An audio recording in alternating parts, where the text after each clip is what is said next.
전남 브리핑입니다. 여수의 한 건물 식당에서 불이 나 주민 4명이 대피하는 소동이 빚어졌습니다. 여수 소방은 지난 5일 밤 10시 30분쯤 화장동의 한 건물 2층 식당에서 불이 났다는 신고를 접수한 뒤 인력 40여 명과 장비 12대를 투입해 30분 만에 완전히 진압했다고 설명했습니다. 이 불로 인명피해는 없었지만 식당 일부가 소실돼 소방 추산 2천여만 원의 재산 피해가 발생했습니다. 소방당국은 전기적인 요인으로 불이 난 것으로 보고 정확한 원인을 조사하고 있습니다.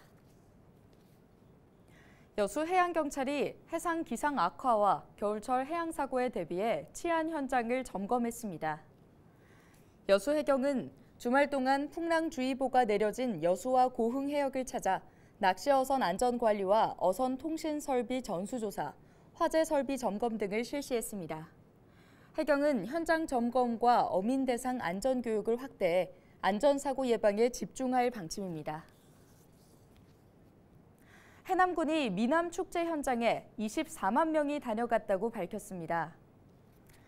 해남군은 지난 3일부터 사흘 동안 진행된 제5회 해남 미남축제에서 지역의 역사와 문화가 담긴 스토리푸드 100선과 515곳에서 생산된 배추로 만드는 김치 비빔 행사 등 다채로운 체험거리가 마련돼 방문객들에게 좋은 반응을 얻었다고 설명했습니다.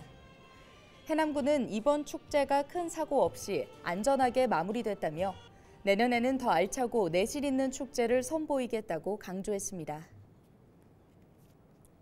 요즘 MZ세대를 중심으로 나타나는 현상이 있는데요. 바로 전화공포증, 콜포비아입니다. 콜포비아란 전화가 오면 심장이 뛰고 식은땀이 나며 불안해지는 현상을 말합니다.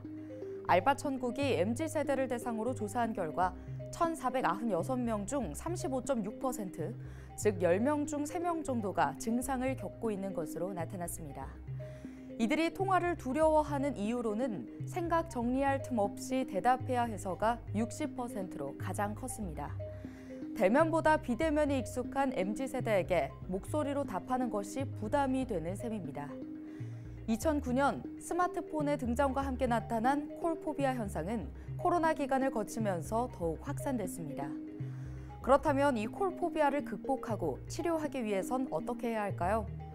전문가들에 따르면 전화를 피하지 않고 더 많은 통화를 하는 게 가장 효과적이라고 합니다. 처음에는 자신이 편하다고 느끼는 사람과 전화 통화 연습을 하는 것부터 시작해 점차 그 대상을 넓혀가는 게 좋다는 겁니다. 또한 사실관계 확인은 문자가 효과적인 만큼 꼭 전화를 해야 한다는 압박감은 갖지 않는 게 좋습니다.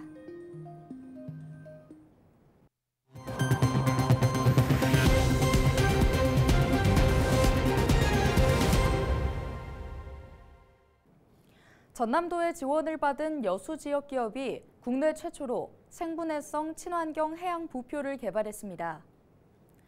이 기업은 전남도의 어업용 친환경 부표 기술 개발 사업을 지원받아 지난 2021년 연구에 착수해 양산형 제품 개발을 마친 상태로 최근 완도 지역 어촌계와 함께 다시마 양식장 4곳에서 현장 실증을 진행했습니다.